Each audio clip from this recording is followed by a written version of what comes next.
দর্শক একটু ভালোভাবে লক্ষ্য করে দেখুন, এরা হচ্ছে সেরা রাজমিস্ত্রি। এদের কাজ করার যে দক্ষতা, যে কৌশল, একদমই অবাক করার মতো। দেখুন একটা দেয়ালে কালার ডিজাইন করছে, কি চমৎকার ভাবে। দেখুন বেশ চমৎকার ডিজাইন। কিন্তু এরকম অনেক এক্সপার্ট কিছু রাজমিস্ত্রি, কিছু কাঠমিস্ত্রিদেরকে দেখাবো। যেমন এই লোকটা দেখুন কি চমৎকার একটা দেয়ালের নকশা ডিজাইন করছে, দেখতে কিন্তু বেশ চমৎকার।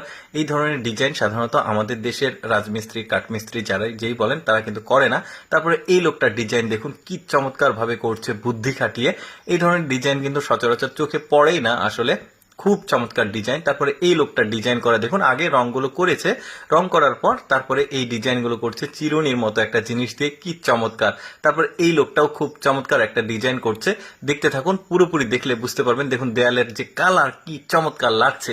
এরপরে দেখুন টাইলসের মতো একটা জিনিস, স্টিকার, বাট এটা দেয়ালে লাগিয়ে দিল, ওয়াশরুমের কাজ করছে। দেখুন এটা যখন কমপ্লিট হয়ে যাবে দেখতে এত চমৎকার লাগবে। আসলে ওদের কাজের ধরন, স্টাইল গুলো একদমই ব্যতিক্রম, কত চমৎকার লাগছে ওয়াশরুমটা।